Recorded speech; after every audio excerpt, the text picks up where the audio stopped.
할렐루야, 감사합니다. 사순절 첫째 주에는 오직 주님만 바라보는 사순절, 그 다음에는 친구의 사랑을 기억하는 사순절, 둘째 주예요. 셋째 주는 경건의 훈련을 하는 사순절, 지난주에는 변화하는 사순절, 오늘은 회개하는 사순절. 그래서 다섯 번째 시간을 가져보도록 합니다. 사순절은 우리의 죄 때문에, 아니 나의 죄 때문에 예수님께서 고난을 당하셨고 대속하시고 죽으셨다는 이 사실들을 기억하고, 그리고 그것을 생각하면서 살아가는 주간이 바로 이 사순절 기간입니다. 유진 피터스는 신앙 성장을 위해서는 첫째는 읽기를 해야 되고, 생각하기, 기도하기, 그 다음에 그렇게 살기, 이것이 중요한 네 가지의 포인트라고 이렇게 이야기합니다. 그래서 우리가 신앙 성장을 위해서는 우리 열심히 읽어야 됩니다. 그리고 생각해야 합니다. 그리고 기도해야 합니다. 그리고 그렇게 살아야 된다라고 이야기하는 겁니다. 그런데 그 가운데 신앙 성장을 위해서 가장 중요한 게 뭐냐면 읽기예요. 읽는 것에 대해서. 그런데 우리 이 한국인들은 읽는 거에 대해서 그렇게, 지금의 또 이 문화가 읽는 거에 대해서는 좀 등한시 되어지는 그런 시대가 되어버리고 말았습니다. 이스라엘이 그렇게 인구를 보아도 굉장히 작은 인구고, 이스라엘이라고 하는 나라가 우리나라 강원도 땅덩어리만한 작은 그런 나라임에도 불구하고 이렇게 강력한 그런 나라가 됐고 힘 있는 나라가 되고, 미국도 세계도 그 이스라엘을 함부로 할 수 없는 그러한 나라의 그 힘을 가지고 있다라고 하는 것은 무엇 때문이냐면 읽기를 즐겨하는 그런 민족이기 때문이다라고 하는 그런 사실도 이 유진 피터스는 그렇게 말해주고 있습니다.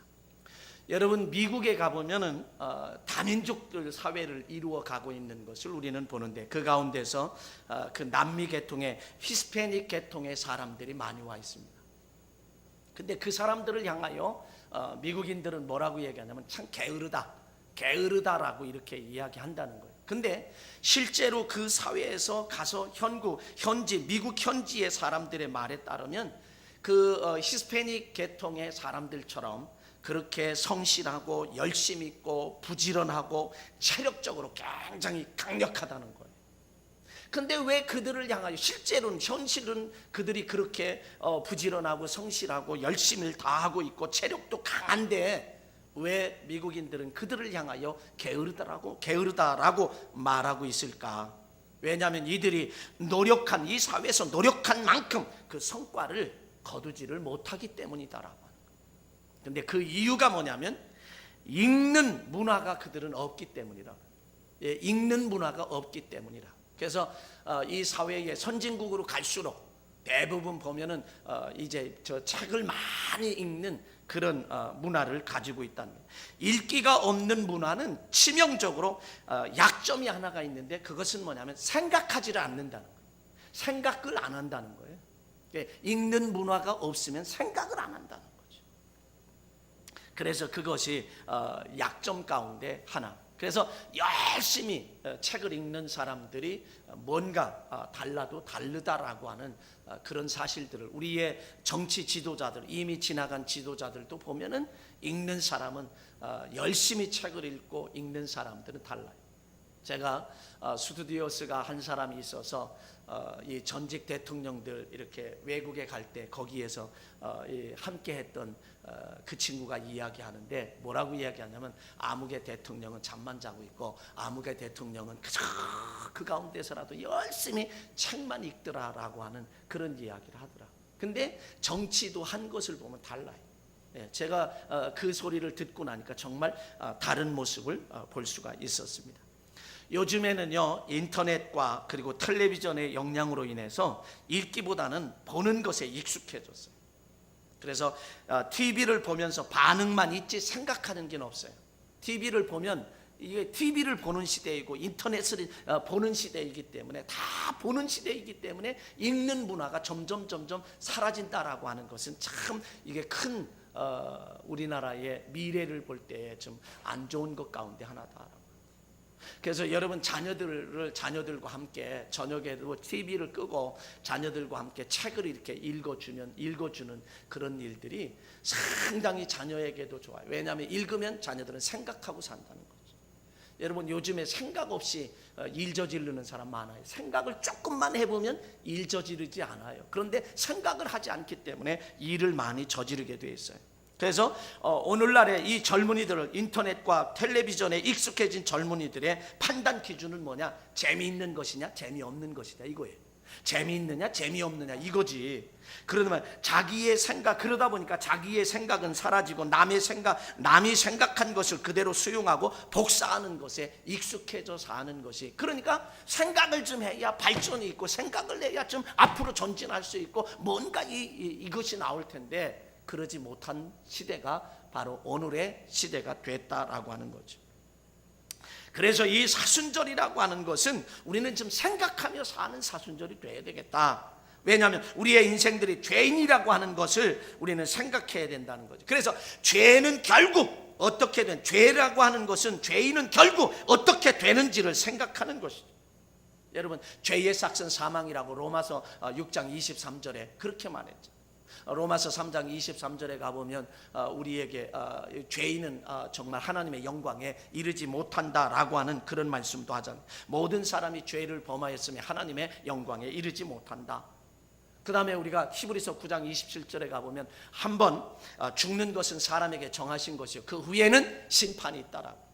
자, 모든 사람이 죽게 되는데 그 위에 심판이 있어서 그 심판에 의해서 우리는 천국과 지옥이 갈려지고 영원한, 사람은 예수 믿는 사람이나 믿지 않는 사람이나 영원한 세계에서 살잖아요. 그런데 그 영원한 세계는 어느 영원한 세계에서 사느냐가 굉장히 중요하잖아요. 그러니까 우리는 이왕 정말 그래서 사순절이라고 하는 것은 이 죄인의 결국은 어떻게 되느냐, 죄인으로서 살 때의 우리의 결과는 어떻게 되는가라고 하는 것을 생각해 본다고 하면 우리는 더 신실하게 예수님을 생각하고 고난을 생각하고 그리는 이런 사순절로 우리는 보내지 않을 수가 없다, 그런 이야기입니다. 그래서 오늘은 현대 그리스도인들이 가장 듣기 싫어하는 것이 바로 회개하라고 하는 단어예요. 그뿐만 아니라 헌금하라는 이야기. 근데 그 가운데 오늘 한 가지 주제가 뭐냐면 회개하라는 얘기. 아니 내가 뭘 죄졌다고 날마다 회개하라고 하는 회개. 그래서 오늘날 이 한국 교회에서 강단에서 회개라고 하는 단어가 점점 사라지고 있다라고 하는 사실이 참 안타까워요. 그래서 우리는 우리의 현실을 봐야 되거든요. 현실을 볼 때에 그리고 그것을 생각하면 내 미래가 보인단 말이죠. 내 미래가 보여. 그래서 우리는 우리의 자신의 현실, 죄인된 사실을 생각하게 되면 우리는 바로 이 시점에서 터닝 포인트, 돌아서는 그런 회개가 우리에게 필요하다라고 하는 사실이죠. 그래서 회개는 어디에서부터 시작되느냐 하면 내가 죄인이라고 하는 것을 아는 것에서부터 시작합니다. 내가 죄인이라고 하는 것을 알지 못하면 우리 회개라고 하는 것은 회개할 수가 없습니다. 그러니까 회개는 내가 죄인이라고 하는 것, 사실을 아는 것에서부터 회개가 시작된다라고 하는 것. 우리 죄인이라고는 목사님 내가 그렇게 남한테 죄진 것도 없고요, 그리고 남의 훔친 것도 아니고 남에게 사기친 것도 아니고 남 등친 것도 아니고 남을 못 살게 군 것도 아니고, 그런데 내가 죄졌습니까? 라고. 죄인이 아니라고 생각한다고 하면 우리는 그것이 어떤 면에서는 여러분 예를 들어서 우리가 지금 몸이 아픈 고통을 느낀다고 하면 그건 치료가 가능해요. 근데 지금 몸이 죽어가는데도 불구하고 아픔을 못 느낀다라고 하면 나중에는 그것이 치명적이죠. 절망적이죠. 그래서 조금만 다쳐도 칼로 이렇게 살짝 베도 그리고 우리 종이로서 이렇게 날카롭게 싹 베어도 그게 쓰리고 아플 때에 왜 아파? 그리고 보면 종이에 이게 쓸렸던 것을 우리가 볼 수 있어요. 그렇게 되면 거기에 우리가 약을 바르고 치료할 수 있다는 거죠. 근데 그것을 모른다, 아픔을 느끼지 못한다고 하면 그건 죽은 거다. 내가 죄인이라고 하는 사실을 내가 알지 못하고 느끼지 못하고 깨닫지 못한다고 하면 우리는 영적으로 이미 죽은 사람이에요. 감각이 없는 거예요. 그래서 우리는 영적인 감각이 있는 사람만이, 죄인이라는 사실을 아는 사람만이 회개를 할 수 있는 거예요. 그렇게 되다 보면은 회개라고 하는 것은 뭐냐면 반드시 그 죄에 대해서 배상을 해야 되는 거예요. 회개라고 하는 건 분명히 배상을 해야만 된다는 거죠. 그래서 누가복음 19장에 가보면 삭개오는 내가 뺏은 것이 있다면은 내가 4배나 갚겠다. 네. 그리고 내 재산을 절반을 가난한 자에게 주겠다라고 예수님이 자기 집에 가전 너의 집에 유하여야 되겠다. 여리고로 지나갈 때 뽕나무 꼭대기에 올라간 삭개오를 쳐다보며 삭개오야 내려오너라. 내가 내 집에 유하여야 되겠다. 내 집에 가서 좀 쉬고 먹고 마셔야 되겠다. 그리고 해서 갔을 때에 그는 스스로 그렇게 고백해요. 그러니까 자기 자신을 죄라고 하는 것은 반드시 배상해야 된다는 거죠. 남에게 잘못을 했어요. 남에게 손해를 끼쳤으면 죄송합니다. 이걸로 끝나는 게 아니라 반드시 그에 대한 배상을 해야 된다는 거죠. 그것이 완벽한 어떤 면에서 회개다. 회개는요 또 반드시 전환되어야 돼요. 아까도 터닝 포인트 얘기했습니다만은 회개라고 하는 것은 잘못했습니다. 그리고서는 여전히 잘못한 행동을 또다시 하고 또다시 하고, 예? 개가 성경의 말씀처럼 개가 토하고 그것을 다시 주워 먹는 것처럼 우리는 이거 잘못된 것, 조그마한 습관까지라도 잘못된 것을 알면서 이거 잘못됐는데 하나님 용서해 주세요. 그리고 여전히 다음에 가보면 또 그 얘기를 또 하고 아니 내가 그렇게 했다고 하면 그것에 대해서 완전히 돌아서야지. 180도 돌아서야지. 변화되는 거, 전환해야 되는 거, 전환시키는 것이 바로 회개다라고 하는 우리의 그런 사실들을 우리는 기억해야 한다. 그래서 회개는 어느 부분을 개조하고 수리하는 게 아니에요. 어느 한 부분을 개조하고 수리하는 게 아니라 리모델링 하는 게 아니란 말이에요. 리모델링 하는 것이 아니라 다른 것으로 바꾸는 것, 대체하는 것, 바꿔치기 하는 것이 아니라 완전히 새로워지는 것. 이것이 바로 이제 회개라고 하는, 리차드 리버의 표현에 빌리면 바로 완전히 변화되는 것, 완전히 바뀌어지는 것. 이게 요한복음 3장에서 니고데모에게 예수님이 말했듯이 내가 물과 성령으로 거듭나지 아니하면, 중생하지 아니하면, 새로 태어나지 않으면 하늘나라에 갈 수가 없다라고 말씀하신 것처럼 바로 그런 것입니다. 저는 충청도 사람이기 때문에 대전에서 그냥 급하게 시간이 쫓겨서 개찰구를 딱 개찰하고 막 물건을 들고 그냥 양손에 들고 막 지금 출발하는 열차를 그냥 올라타서 자리에 앉아가지고, 출발하는 열차에 올라타서 자리에 앉아가지고 이거 서울 가는 거 맞지요? 그러니까 서울 가는 거 맞지요? 그러니까 아니 이거 부산 가는 건데요. 그럼 어떻게 해야 되겠어요? 그거 그냥 가면 그냥 가는 거예요. 내려서 그냥 위험하지만 뛰어내려서 다시 그 뒤에 가려져 있던 열차를 갈아타고 그래야 서울 방향으로 올 수 있는 거예요. 그러니까 이게 완전한 방향 전환을 하는 것이 바로 회개다라고 하는 것 우리는 기억해야 합니다. 그래서 회개라고 하는 것은 뭐에서부터 출발하느냐면 내가 죄인이라고 하는 사실을 아는 것에서부터 출발하고 그 죄는 배상이 필요하고 그 죄는 반드시 전환해야 된다. 180도 전환되어야 된다. 그러면 왜 회개를 왜 해야 하느냐? 회개를 왜 해야 하느냐? 이런 얘기. 여러분 로마서 6장 23절의 말씀입니다. 죄의 싹은 사망이다. 죄의 결과는 죽음이다라고. 여러분 죄 가운데 죄를 가지고 우리가 죽는다라고 하면 죄의 싹은 사망이기 때문에 그것은 바로 우리에게 지옥 형벌이라는 거죠. 여러분 죄 때문에 에덴 동산에서 추방됐죠. 정말 그 좋은, 그래서 지금 우리가 예수 그리스도를 믿고 의지하는 것은 그 에덴 동산을 회복하는 거죠. 사실 에덴 동산을 회복하기 위해서, 에덴 동산에서 다시금 살기 위해서. 여호수아 7장에 가보면 아간이라고 하는 사람은 하나님의 말씀을 어기고 신할산 외투 한 벌과 금은 50세겔 중에 얼마를 땅에 감추었다가 아이성에서 이스라엘 백성들이 전투에서 실패하잖아요.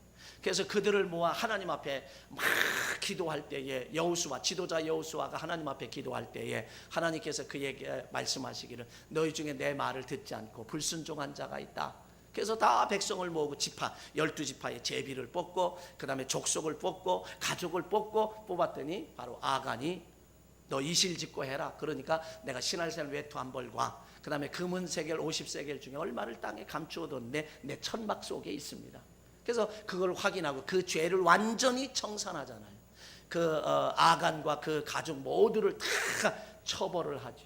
그리고 나서 다시 아이성을 침략할 때 전투할 때 하나님께서 전략을 알려줘요. 앞에 가서 매복하고 있고 앞에 가서 전투하는 척하다가 뒤로 후퇴하고 동시에 이 아이성이 비거들락 양쪽에서 삼면에서 동시에 이 작전 방법까지 알려줘서 결국에는 승리하죠. 그러니까 우리 그리스도인들은 죄를 내가 가지고 있으면 회개치 아니하고는 승리할 수 있는 요인이 없다는 거죠. 아간의 죄도 완전히 정리한 다음에 승리하게 하셨던 것처럼 바로 우리도 그런, 여러분 축복받기를 원하시죠? 아니 손차는데요. 축복받기 원하십니까? 그렇다고 하면 오늘 이 말씀에 회개하는 사순절, 이 한 주간 동안에 저와 여러분이 회개라고 하는 것에 우리 마음 깊이 생각하고 그리고서 우리 하나님 앞에 깨끗한 심령으로 갈 때 여러분 회복되는 역사가 임할 줄로 믿습니다. 그래서 회개할 때에 우리는 죄사함 받죠. 회개할 때 죄사함 받고 반드시 구원받는 역사가 우리들에게 있다라고 하는 사실을 우리는 기억해야 합니다. 누가복음 13장 1절로 5절에 있는 말씀에 가보면 실로암 망대가 무너졌어요. 실로암 망대가 무너져가지고 또 어떤 갈릴리 사람들의 피가 빌라도가 갈릴리 사람들의 피를 저희의 제물로 섞었다. 제물에 섞었다는 얘기는 갈릴리 사람들을 죽였다는 얘기거든요. 그러니까 그렇게 말씀을 하시면서 이렇게 이야기합니다.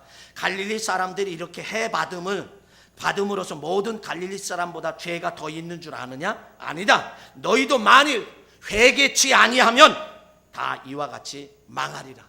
그 다음에 실로암 뭉대가 무너져서 18명이 죽었다. 그러면 그 사람들이 죄가 많기 때문이냐? 너희도 회개치 아니하면 다 이와 같이 망하리라.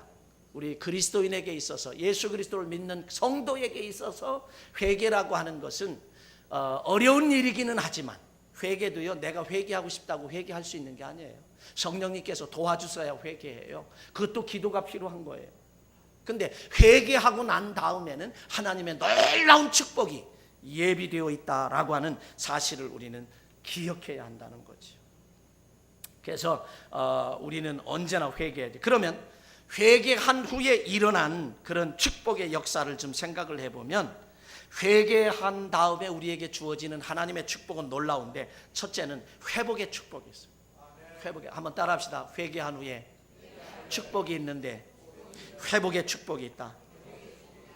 마가복음 2장 1절 이하의 12절에 가보면 예수님이 가버나움에 계실 때에 어떤 중풍병자 한 사람, 침대에 누워있는 중풍병자를 4사람이 가버나움으로 메고 옵니다. 침대째 그를 데리고 와요. 그리고서 가보니까 이미 사람들이 꽉 차서 해집고 들어갈 틈도 없어요. 해집고 들어갈 틈이 없으니까 이 사람들이 포기할 만도 한데 포기하지 않았어요. 지붕으로 올라갑니다. 지붕으로 올라가서 다 기와장을 뜯어내고 여기서 예수님이 말씀하시면 이 앞에다가 침대채 내리니까 얼마나 많은 구멍을 뚫었겠어요. 그리고서 침대채 내리니까 예수님이 마가복음 2장 5절에 가보면 저희의 믿음을 보시고 말씀하시죠. 죄사함 받았느니라. 죄사함 받았느니라 먼저 선포해요. 그러니까 우리는 먼저 죄사함, 축복도 죄사함 받은 후에 우리에게 축복이 이어진다는 거죠. 그러니까 우리가 회개라고 하는 것은 우리에게 그래서 이렇게 중요한 거예요. 그리고 나서 나중에 죄사함 받았느니라 선포하신 후에 나중에 일어나 내 상을 들고 집으로 가라. 그러니까 그가 일어나서 건강해져서 회복이 돼서 치유받아서 병고침 받고 그 침대를 들고 집으로 가는 모습을 보고 사람들이 놀라고 하나님께 영광을 돌렸다라고 하는 것이 마가복음 2장에 나타나는 그런 사건. 여러분, 우리는 회복만 돼도 회복이라고 하는 것은 예전에 좋은 상태, 예전에 있던 좋은 상태로 돌아가는 거잖아요. 여러분, 건강이 회복되면 지금 나이가 들면 우리가 건강이 조금 안 좋을 수도 있잖아요. 그 건강이 회복되면 건강에 이상이 없다는 거지. 여러분, 회복의 역사가 임하시길 주의 이름으로 간절히 축원합니다. 회복에 돼. 우리 물질에도 회복이 있어야 되고 건강에도 회복이 있어야 되고 우리 정신적으로도 회복이 있어, 영적으로도 회복의 역사가 있어야 된다는 거지. 이 회복이라고 하는 것은 그런 면에서 축복인데, 회복은 뭐 할 때? 회개할 때 주어진다. 그 다음에 낙원에 있는 축복이 있어요. 낙원에 있는 축복이 있다. 다시 말하면 낙원이라는 게 뭐예요? 이제 천국, 영생, 그 다음에 구원. 이게 우리 그리스도인들이 궁극적으로 바라는 것이 바로 이런 것이죠. 궁극적으로 바라는 것이 바로 낙원에 있는 축복. 누가복음 23장 32절 이하에 있는 말씀에 가보면 예수님이 십자가에 못 박혀 돌아가실 때 두 사람의 강도도 거기에 함께 못 박히게 돼요. 그때 한편에 있는 강도가 그를 향하여 뭐라고 이야기하냐면, 야, 예수님을 비방하는 거지요. 내가 그리스도가 아니냐, 너와 우리를 구하라. 그러면서 그 한 사람은 예수님을 예수님에 대해서 그렇게 비방을 하니까 그 옆에 있던 사람이, 그 옆에 있던 강도가 평생 강도짓 하며 남을 죽이기도 하고, 남에게 상처를 입히고, 남에게 고통을 주고, 남에게 아픔을 주며 이렇게 살았던 강도가, 한편에 있는 강도는 예수를 향하여 너 그리스도가 아니냐, 하나님의 아들이 아니냐, 그런데 너와 우리를 구원해라, 이렇게 시시하게 죽느냐, 죽은 자도 살리고 기적의 역사를 일으키기도 했고 무리도 걸었던 너 아니냐, 이런 얘기죠. 그러니까 한편에 있는 강도가 있다가 뭐라 그러냐면 막 그 옆에 있는 강도를 막 꾸짖고 있습니다. 뭐라고 꾸짖느냐면, 야, 우리가 행한 것은 이렇게 얘기합니다. 너와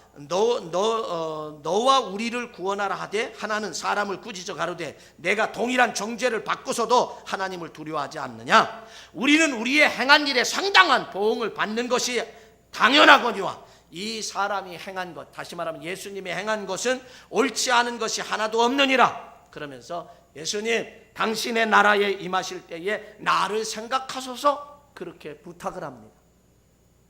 여러분, 이 가운데 이 사람은 여기서 회개라고 하는 글씨는 없지만 회개했다는 거죠.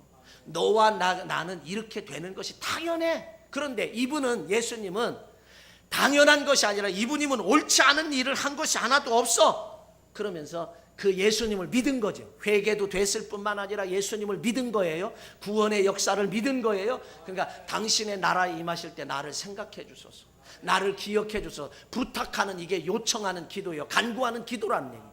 여기에는 그 사람의 말 속에는 회개도 들어있고 간구도 들어있고 이제 자기 자신의, 그럴 때 예수님이 오늘 내가 나와 함께 낙원에 있으리라. 할렐루야. 그는 그래 회개함으로 낙원의 축복을 받는 거죠. 그래서 우리는 뉘우친 깨달음은 회개의 현관에 들어가는 거예요. 완전히 안방까지 들어가야 되는데 현관문에 이르는 거예요. 그러니까 가룟유다도 사실은 현관까지는 갔어요. 잘못한 거 깨달았잖아요. 잘못한 거 뉘우쳤잖아요. 그걸 알기는 했지만 그는 그것으로 끝이에요. 아는 것으로 끝나는 게 아니에요. 실천하는 거예요. 회개라고 하는 것은 완전히 아까 180도 완전히 변화되고 전환되고 중생하고 거듭나야만 완전한 회개. 그럴 때에 낙원, 구원의 축복이 우리에게 임했다라고 하는 거죠. 그 다음에 우리가 회개할 때는 뭐가 있느냐면 심판이 취소되는 축복을 받아요. 따라합시다. 심판이 취소되는 축복. 네. 심판이 취소되는데 재앙이 취소되는 축복을 받는다. 요나서 3장에 있는 말씀에 가보면, 요나서 3장 10절에 있는 말씀에 가보면 저들이 돌이킨 것을 하나님이 보시고 저들에게 내리리라 한 재앙을 내리지 아니하니라. 그 요나서에 가보면 이런 내용이잖아요. 하나님께서 아미떼의 아들 요나에게 임하여 말씀하시기를 이 성이 40일이 지나면 멸망하리라 외치라 그랬잖아요. 그래서 그가 나중에 다시스로 도망가다 물고기 뱃속에 들어가고 나중에 토해놓은 것이 니느웨의 성 해변가에 토해놓았어요. 그리고 나서 그는 복음을 전합니다. 40일이 지나면 이 성이 멸망한다. 그때의 왕으로부터 신하와 백성과 짐승에 이르기까지 모두가 다 금식하며 기도하죠. 이게 요나서의 모습이에요. 그럴 때 요나서 3장 10절에 그 3장 10절에서는 그들에게 말하기를 뭐라고 이야기하느냐 하면은 이들이 돌이켜 행한 것을 보신 후에 악한 길에서 돌이켜 떠난 것을 하나님이 감찰하시고 뜻을 돌이키사 그들에게 내리리라고 말씀하신 재앙을 내리지 아니하니라. 바로 그거예요. 회개의 축복은 우리에게 재앙도 돌이키는, 하나님이 돌이켜주시고 변화시켜 하나님이 바꿔주시는 그런 축복이 우리에게 주어진다라고 하는 것입니다. 그래서 회복의 축복이 있고 이제 천국 낙원의 축복이 있을 뿐만 아니라 재앙도 심판도 취소되고 재앙도 취소되는 축복이 우리에게 있다. 그 다음에 따라합시다. 잔치하는 축복.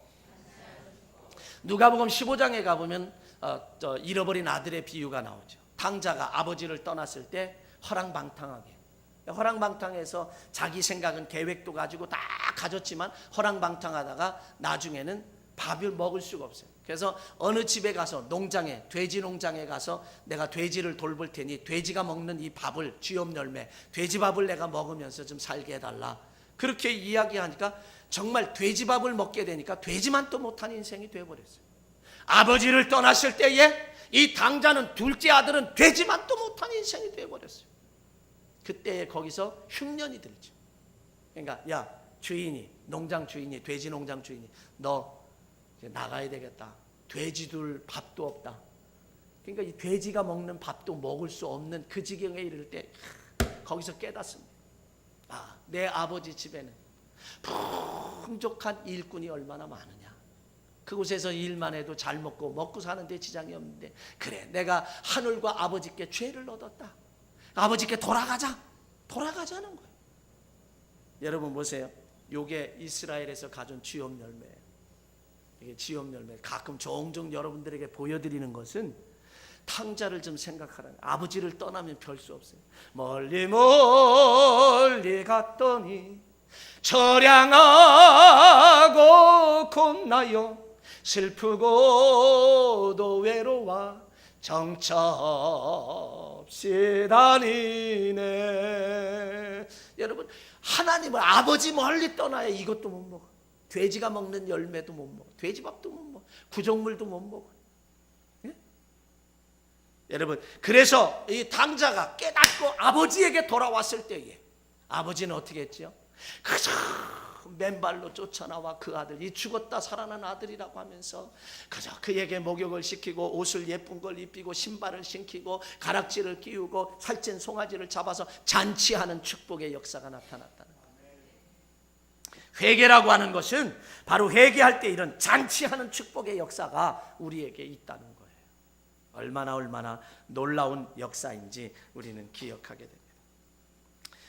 그 다음에는 뭐냐면 따라합시다. 전쟁에서 승리하는 축복이 있다. 여러분, 우리 인생은요, 오늘 본문도 이스라엘 민족의 지도자 사무엘 선지자가 이스라엘 백성들을 다 미스바로 모아요. 그리고 이거는 회개의 성회거든요. 회개의 성회. 너희들이 전적으로 하나님께 돌아가려거든. 아수다롯과 바알과 아수다롯을 다 제거하고, 그러니까 이 우상들, 하나님이 싫어하는 죄들을 다 정리하자는 거예요. 그리고 모여서 열심히 회개의 성회를 갖는 거예요 지금. 그럴 때에 블레셋 사람들이 쳐들어왔지만 오히려 다 패하는 거예요. 전쟁에 승리하게 됐어요. 예전 것이 다 회복이 됐어요. 그리고 블레셋이 다시 사무엘 선자가 사는 날 동안 쳐들어오지도 못했어요. 여러분, 인생은 전투입니다. 날마다 우리의 삶 속에서 전투하는 거예요. 우리 건강도 그렇습니다. 요즘에 현대인들이 암이라고 하는 것이 굉장히 강하게 퍼져 있는데, 이 암은 누구나, 암세포는 누구나 다 가지고 있는 거예요. 어느 부분이 약해지면 거기에 정착을 해서 그게 커지면 암이 된다는 거거든요. 그렇다라고 하면 우리는 질병과도 전쟁을 하는 것이고, 이 사회 속에서도 언제 생존 경쟁, 날마다 이 전쟁 치르며 사는 거예요. 그리고 우리는 또 거기다가 영적 전투까지 또 해야 된단 말이죠. 영적 전투까지 또 해야 돼요. 그래서 우리 인생은 전투라는 거지, 한마디로 말하면. 우리의 인생은 전투인데, 이 전투에서 승리하는 길은, 승리하는 비결은 뭐냐? 이스라엘 백성이 오늘 본문의 말씀에 미스바에 모여서 회개의 성회를 이루었을 때에 승리했던 것처럼, 하나님이 우레를 바라셔, 자기들이 잘 싸워 이긴 게 아니에요. 하나님이 우레를 바라셔서 자연적인 그런 역사를 통해서 그들이 승리하게 하신 줄로 믿습니다. 우리가 하나님 앞에 언제나 그 하나님을 의식하며 사는 거예요. 하나님을 인식하며 살고 하나님을 의식하며 사는 거예요. 여러분 우리가 학교 다닐 때 초등학교 때 요즘에는 벌도 마음대로 못 세우잖아요. 초등학교 때 잘못하면 싸우거나 그러면 선생님이, 어떤 선생님은 그냥 되게 아주 때려주지만 어떤 선생님은 야 밖에 복도에 가서 손 들고 서 있어. 그러면 둘이가 가서 싸운 놈이 둘이가 손 들고 서 있어요. 무릎을 꿇고 이렇게 손 들고 있으면서도, 그러면서도 눈초리는 어디에? 교실의 칠판을 향하여 있는 선생님을 쳐. 가끔가다 돌아보면 내려다가 쑥 들고, 그 다음에 둘이 그냥 그래도 키키키키 뭐가 그렇게 재밌는지 키키키키 벌쓰면서, 그러다가도 선생님이 약간 고개가 돌아오는 듯하면 봤죠. 이게요, 이런 삶이 우리에게, 그리스도인은 이런 삶이 필요해요. 항상 누가 보고 계세요? 하나님이 보고 계세요. 하나님이 지금 하나님 앞에 있다라고 하는 그 인식을 가지고 사는 것이 우리 그리스도인들이에요. 그러니까 죄를 지을 수가 없지요. 하나님이 보신다라고 하는 그런 인식을 가지고, 그래서 전쟁에서 우리는 승리하게 되는 그런 역사가 우리에게서 나타납니다. 13절에 가보면, 오늘 본문 13절에 가보면 하나님이 적군을 막아주시는 축복도 있고요. 14절에 가보면 빼앗겼던 것. 자, 우리 한번 13절 한번 보시겠습니다. 13절 같이 읽습니다. 시작. 여호와의 손이 사무엘의 사는 날 동안에 블레셋 사람을 막아주시는. 그 다음에 14절 여러분 한번 같이 보세요. 14절 시작. 블레셋 사람이 이스라엘에게서 빼앗겼던 성읍을 에그론부터 가드까지 이스라엘에게 회복되니, 이스라엘의 그 지방 사방 지경을 블레셋 사람에서 도로 찾았고, 그리고 14절 하반절 또 이스라엘과 아모리 사람 사이에 뭐가 있었다고요? 평화가 있었더라. 할렐루야. 바로 이런 축복이 우리에게 주어진다라고 하는 거예요. 그래서 우리는 이런 축복들이 우리에게 넘쳐, 회복되는 축복이 있을 뿐만 아니라 천국의 축복과 재앙이 취소되는 축복, 잔치하는 축복, 전쟁에서 승리하는 축복, 하나님이 적군을 막아주시는 축복, 빼앗겼던 것을 다 도로 회복하고 다시 찾는 축복, 그리고 거기에 평화까지 있는 그런 축복. 얼마나 놀라운 축복인지 모르지. 바로 이런 축복들이 우리에게 있습니다. 그래서 회개하면 왜 이런 축복들이 있느냐? 하나님의 사랑을 받기 때문에 그렇습니다. 하나님의 은혜를 입기 때문에 그렇습니다. 하나님이 우리에게 구원도 주시고, 그렇게 되면 우리는 정말 살게 되고 기쁘게 살게 되고 즐겁게 사는 그런 역사가 우리들 가운데 넘친다는 거죠. 그래서 이 사순절 5번째 주간에는 저와 여러분들이 신실하게 하나님과 나만이 아는 거 있잖아요.